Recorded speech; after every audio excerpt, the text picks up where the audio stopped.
London, 1979. A steel door slides shut, the sound echoing like a coffin lid. Wakefield Prison. They called it Monster Mansion. But that morning the real monster wasn't hidden in the shadows. It was sitting quietly on a bunk bed. His name was Robert Maudsley. His cellmate lay sprawled on the floor, face unrecognizable, the body reduced to something between crime scene and rumor. Guards swore they'd seen worse. But then the whispers began about what had been carved open, about what had been taken out, about what Maudsley might have tasted before folding his hands like a child in Sunday Mass. The newspapers would brand him a brain eater, Britain's own Hannibal Lecter. But beneath the headlines, behind the glass cage where he would spend the rest of his life, lay a question that refused to die. Was Robert Maudsley truly a cannibal? Or just a broken man turned into a myth so terrifying that truth itself disappeared?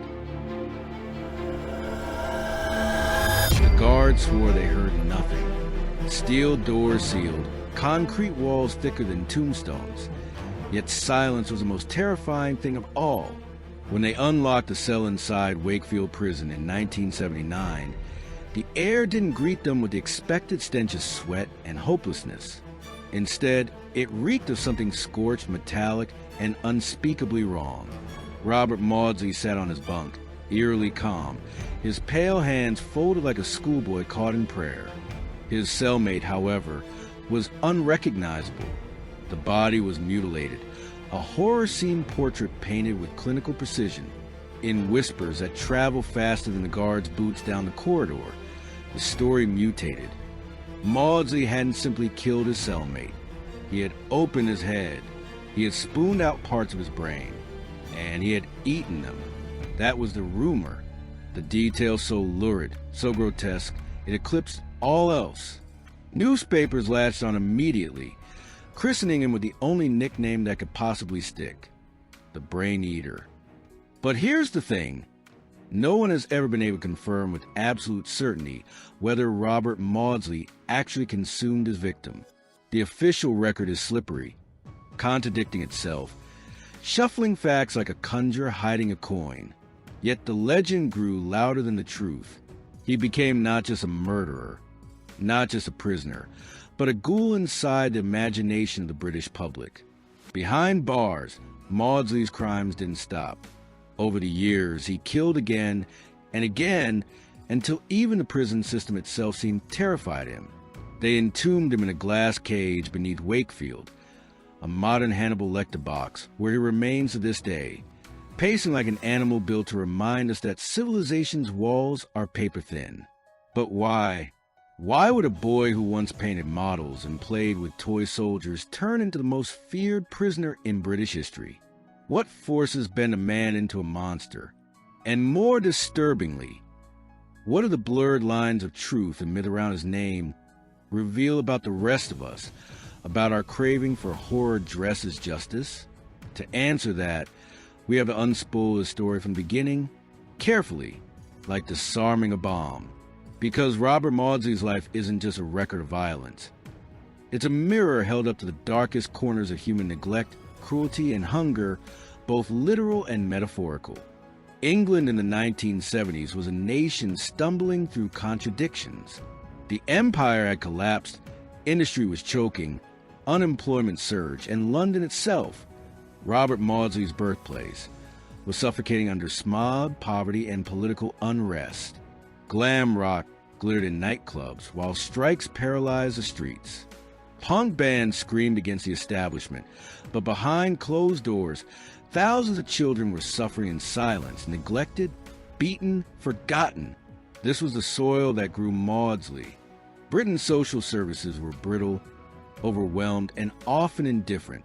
Orphanages overflowed, foster homes resembled labor camps, and Catholic-run institutions doled out cruelty wrapped in rosary beads. Children like Robert, if unlucky enough to fall into the cracks, often vanished into cycles of abuse so relentless that survival itself was a kind of crime. And yet the 1970s also produced a public that fed on scandal. The tabloids thrived on blood and spectacle, selling terror like candy. They created monsters out of men with the flick of a headline. Serial killers like the Yorkshire Ripper haunted the front pages, and the idea of evil wasn't abstract. It was something the British public believed was waiting just outside their window. Prisons in this era were not the sterile, bureaucratic institutions of today. They were volatile, overcrowded, and violent. Wakefield, known grimly as Monster Mansion, held some of the most dangerous men in the country, men who spent their nights carving crude weapons from razors and their days waiting for a moment of weakness in their neighbor. It wasn't a place to rehabilitate. It was a place to survive or to rot. Now, imagine being Robert Maudsley, shuffled from a broken childhood straight into this cauldron.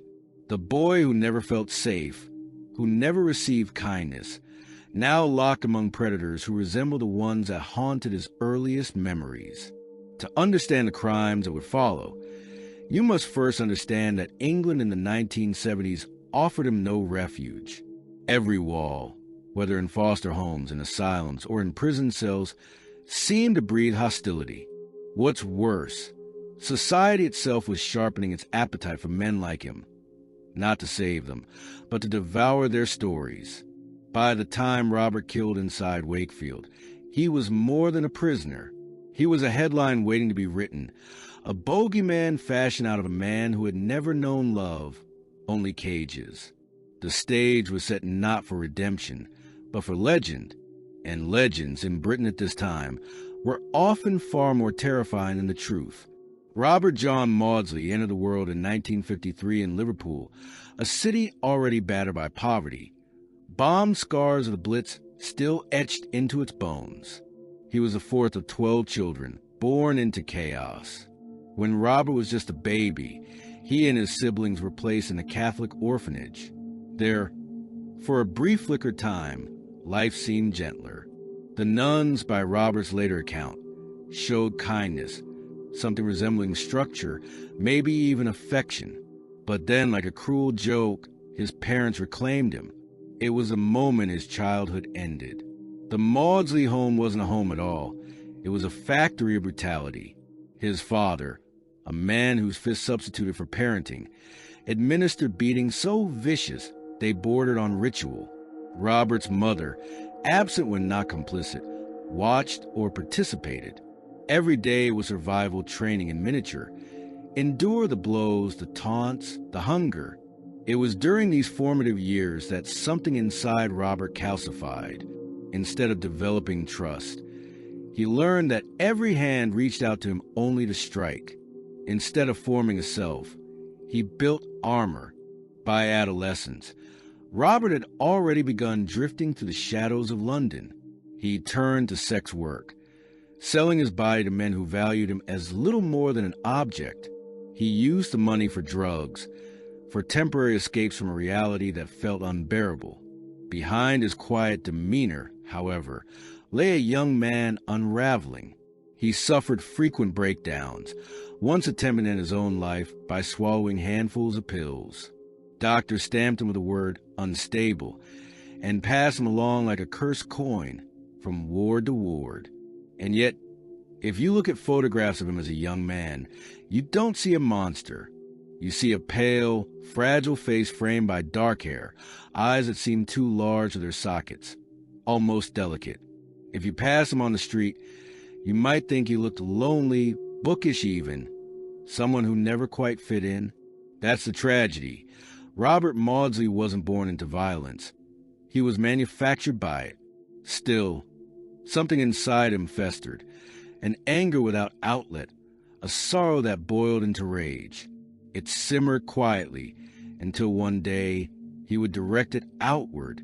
His target wasn't random. In fact, his choice of victims would reveal a twisted sense of justice. He didn't kill indiscriminately. He reserved his wrath for those who, in his eyes, deserved punishment, those who preyed on the weak, the very type of predator who had destroyed his own childhood. This is where the story begins to warp, where the abused child and the feared killer begin to overlap. The boy beaten by his father would grow into man feared by guards and prisoners alike. And in Robert's mind, Every act of violence would become something more than survival. It would become retribution. It started in 1974 inside a cramped London bedsit with a man named John Farrell. Farrell was a client, a man who had paid Robert for his body. But the transaction turned sinister when Farrell pulled out photographs of children, obscene images that confirmed the worst of Robert's suspicions. Monsters wore ordinary faces. Something inside him snapped. Years of bottled-up torment surged to the surface. Robert attacked Farrell with a fury that seemed less like an act of passion and more like the release of a lifetime of rage. By the time he stopped, Farrell was dead, strangled, beaten, silenced. The killing wasn't planned, but it was precise in its emotional meaning. Farrell embodied every predator who had haunted Robert's youth. In ending him, Robert may have felt he was avenging the child he once was, the child who had no one to protect him. But vengeance doesn't absolve. It only tightens the spiral. When police discovered the body, they arrested Maudsley almost immediately. He confessed without resistance. There was no attempt to run, no elaborate cover-up. It was almost as if he wanted to be caught, as if the act had been more about release than survival. Doctors deemed him unfit for a standard prison, and instead sent him to Broadmoor, the high-security psychiatric hospital infamous for housing Britain's most disturbed offenders. Broadmoor was no sanctuary. It was a pressure cooker of broken minds, violent impulses, and tormented souls. Here, Robert found himself surrounded by men whose crimes echoed his own nightmares. Child abusers, molesters, predators of every stripe. He didn't see them as patients.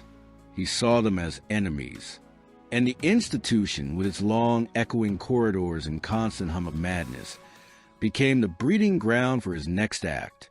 1 year later, in 1977, the first real legend of Robert Maudsley was written.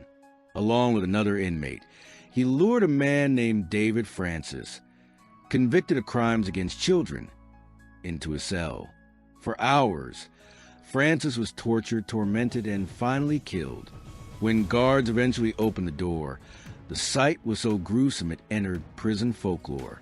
The whispers began. Robert hadn't just killed Francis. He had consumed part of him. His hunger wasn't just for justice. It was for flesh. Whether that detail was true or not didn't matter. The seed was planted in the eyes of both the public and the prison system. Maudsley had crossed an unreturnable threshold. He was no longer a broken man. He was a monster. And monsters, once named, can never return to being human. Rumor is a parasite. It crawls faster than fact, latches onto imagination, and grows fat in the absence of certainty. That's what happened after David Francis died inside Broadmoor. The official record says Robert Maudsley and his accomplice strangled and stabbed him. But the whispers, the guards muttering in the canteen, the tabloids frothing with sensational ink, insisted on something darker. They said Maudsley cracked open a skull. They said he scooped out his brain and ate it, right there in the sterile light of a psychiatric hospital. The story metastasized. Prisoners began avoiding him. Guards looked at him as if he were radioactive, and Broadmoor staff wanted him gone. Whether or not he consumed flesh ceased to matter. What mattered was belief, and belief made him inhuman. When Robert was transferred from Broadmoor to Wakefield Prison in 1978, the myth arrived ahead of him like a storm warning. Wakefield, Monster Mansion, was already a zoo of killers, rapists, and sadists. Yet when Maudsley entered, even among this bestiary of men, he carried a reputation that eclipsed them. What's strange, what makes the story crackle with tension, is that Robert himself rarely spoke about the rumors. He never claimed the act. He never denied it either. Silence, in this context, was louder than confession. Perhaps he liked the way fear insulated him from others. Or perhaps he was weary, understanding that once the world casts you as a cannibal, no amount of protest will wash the blood from your hands. Then came 1979. In his Wakefield cell, Robert was assigned a cellmate named Salnae Darwood, a man serving time for serious violence. Less than a day later, guards unlocked the door to find Darwood dead. Throat cut, skull smashed, body defiled. The scene was so brutal it looked staged, as if Robert was acting out the part he'd been handed. And again, the same whisper rose. Brain matter had been removed. Again, the legend swelled large in the file. But here's the riddle. Every official statement hedges. Every coroner's report leaves gaps. Every archive reads like it was scrubbed with bleach. It's possible Maudsley never once consumed a single piece of flesh. It's possible the story was invented by tabloids hungry for circulation and guards eager to otherize a killer they didn't understand. Yet, how do you explain the silence? Why did Robert never deny the one detail that damned him most? The mystery isn't whether Robert killed. He did for times over. The mystery is whether society needed him to be worse than he was, whether we needed a real-life Hannibal Lecter to frighten ourselves with, to gossip about over tea, to turn one man's tragedy into a bedtime story for adults. And the scariest part? Once you're called a monster, you might start living like one. Here's where things stop being simple murder files and start looking like psychological autopsies.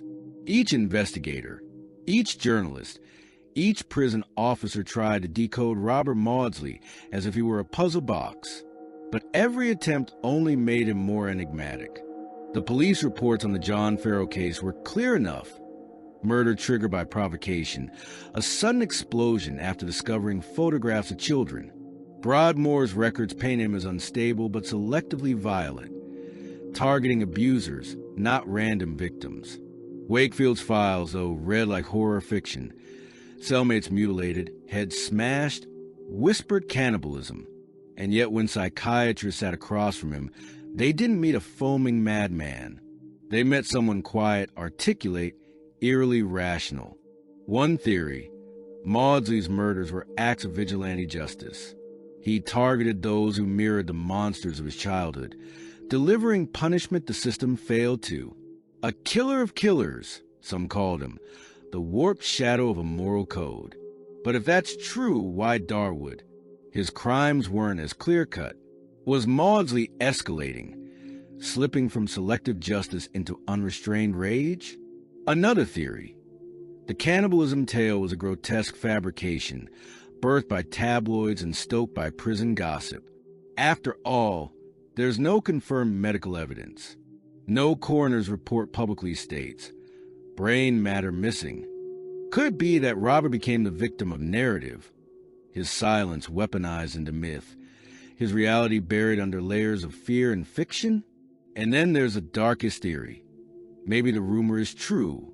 Maybe Robert did consume fragments of his victims, not for sustenance, but as symbolic revenge, taking into himself the very organ that once allowed predators to calculate their abuse. A ritual act, a way of saying, I own you now. The investigation never untangled these knots. Officials solved murders but not motives. They locked him away but didn't answer the question, what exactly were they locking away? A man broken by cruelty or something born beyond repair? Even inside prison walls, Robert remained an investigation without conclusion. Guards feared him but also pitted him. Prison doctors oscillated between labeling him psychotic and calculating. Journalists painted him alternately as a bogeyman and a tragic product of neglect. And the man himself? He gave just enough truth to keep the myths alive, but never enough to set the record straight. Like a ghost story told around campfires, Robert Maudsley became less a person than a canvas. And onto him, Britain projected every fear had about child abuse, about violence, about the failure of its prisons, and about the monsters it breeds when society looks the other way. September 1979, Wakefield Prison. Robert Maudsley asked for another inmate, a man named David Cheeseman, to join him and another prisoner inside a cell. Guards, perhaps tired, perhaps careless, allowed it. What followed was not an argument, not even a fight. It was an execution stretched over hours. Maudsley and his accomplice barricaded the door, turning the cell into a stage. For nearly 9 hours, Cheeseman was tortured before he was finally strangled with a cord. By the time guards broke through, he was long dead. This was no outburst of rage. It was deliberate, theatrical, almost ritualistic. The message was simple. Maudsley wasn't just dangerous to individuals. He was dangerous to the system itself. He could take control inside the very walls meant to contain him. He had rewritten the prison's hierarchy. From that moment, the British state responded not with therapy, not with rehabilitation, but with architecture. They built him a cell that was more tomb than room. Deep beneath Wakefield, engineers designed a glass cage just for him. Concrete walls on 3 sides, bulletproof glass on the 4th, a space no larger than a bathroom stall. It resembled the fictional cell of Hannibal Lecter in Silence of the Lambs, except this wasn't fiction. This was a living punishment. And here's where the breakdown cuts both ways. On one hand, the system broke Maudsley, declaring him too dangerous to exist among even the most dangerous men. On the other, Maudsley broke the system, forcing it to create a cage it had never built before. Imagine it. 23 hours a day in solitary, pacing like a panther in an aquarium. He eats through a small slot in the glass. His only human contact is filtered through guards who look at him like he's an exhibit. Britain calls it justice, but if justice means erasing someone from the world while keeping their body breathing, then Robert became both a warning and an experiment. And yet, even inside that cell, the myths never stopped. Guards still whispered. Newspapers still printed. Was he plotting another murder in his head? Did he dream of the taste of blood? Did the silence around him make him more dangerous? Or did it just give the public more room to imagine? The turning point wasn't just a murder of Cheeseman. It was the moment Robert ceased being a prisoner and became something else, a permanent shadow in British consciousness, a man locked away not only from society, but from the possibility of being human again. On paper, the resolution looks simple. Robert Maudsley was tried, convicted, and sealed away for life, for murders in total. Case closed. No parole, no release, no chance of stepping into daylight again. He became the longest-serving solitary prisoner in Britain, half a century inside a glass coffin. But the questions refused to die. Did he really consume the brain of his first prison victim? Some psychiatrists dismiss it as tabloid fantasy. Others, quietly, insist the rumor came from guards who saw more than they should have. The truth is buried in sealed files, redacted lines, missing autopsies. Even today, no definitive evidence has been released, which leaves the public clutching shadows, convinced that somewhere behind those steel doors, a man tasted human flesh. Another question: was Maudsley a cold-blooded predator, or was he acting out a twisted moral code? His victims weren't random. Farrell, Francis, Cheeseman, each man carried the stain of cruelty toward children or extreme violence. Robert's own words, rare as they are, point to philosophy. He once claimed he was cleansing the world of abusers, punishing them in ways the justice system never could.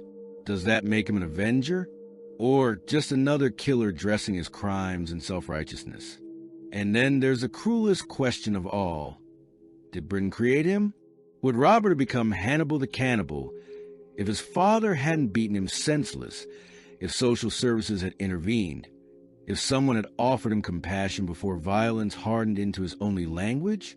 The line between victim and villain in his story blurs until you can't tell where one ends and the other begins.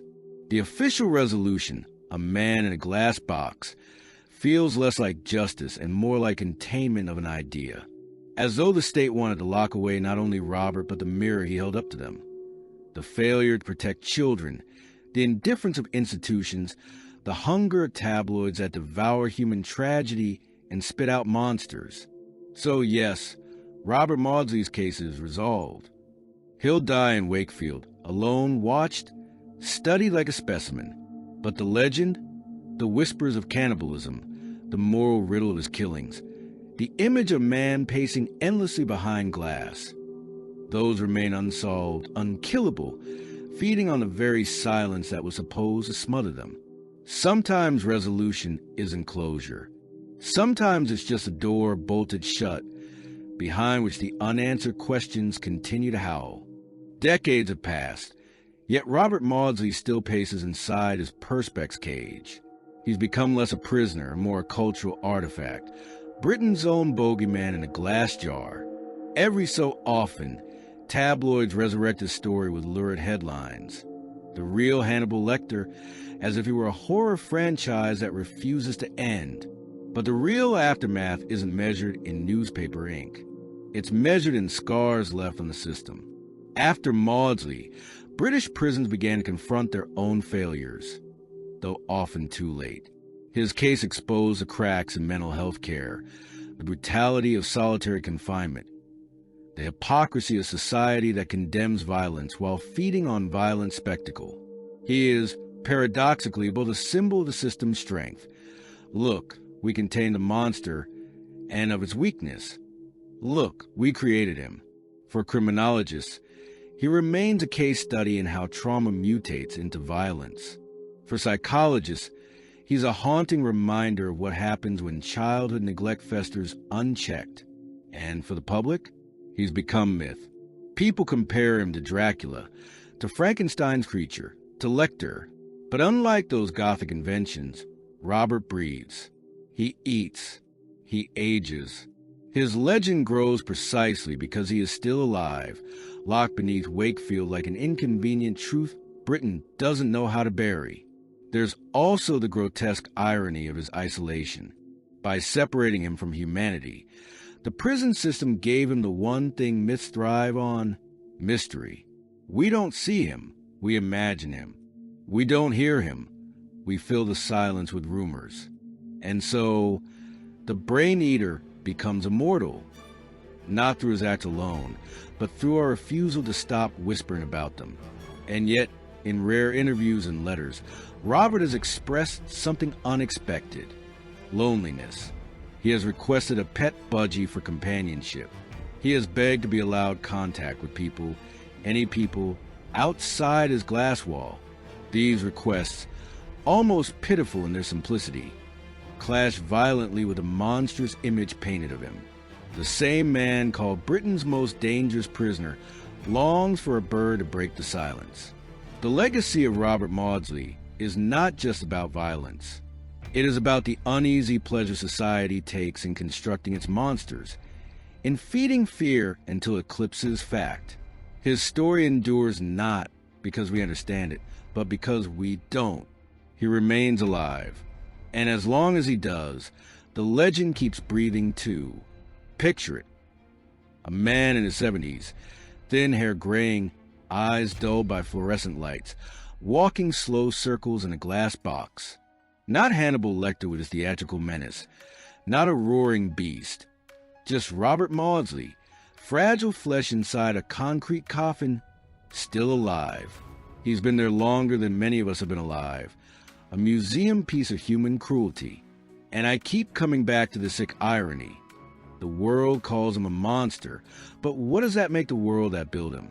We starve him of love, fed him fists, locked him in cages, then acted shocked when he learned only how to cage and destroy. Did Robert consume his victims' brains? Maybe. Maybe not. But Britain consumed Robert Maudsley, chewed him up, spat him out, then framed his bones behind glass as a cautionary tale. He once wrote in a letter that he spends most days talking to no one, that he has forgotten the sound of ordinary laughter. Think about that. Forget cannibalism. Imagine solitude so complete that laughter itself becomes an artifact, like an extinct bird you can only study in dusty books. So here's the riddle he leaves us with. Was Robert Maudsley a man who became a monster, or a monster society sculpted and then displayed like a grotesque trophy? And if we're honest, which version frightens us more, that evil is born or that it's made? I can't give you a clean answer. All I can give you is the image that won't leave my head. A man pacing endlessly behind glass. The silence so heavy it almost tastes metallic. If justice is supposed to heal, then what exactly are we looking at when we peer into Robert's cell? Not justice, not redemption, something else. Something that looks a lot like us. Hello everyone, and thank you so much for listening. As usual, please leave any comments or feedback you may have, and I hope to see you all again in the next case.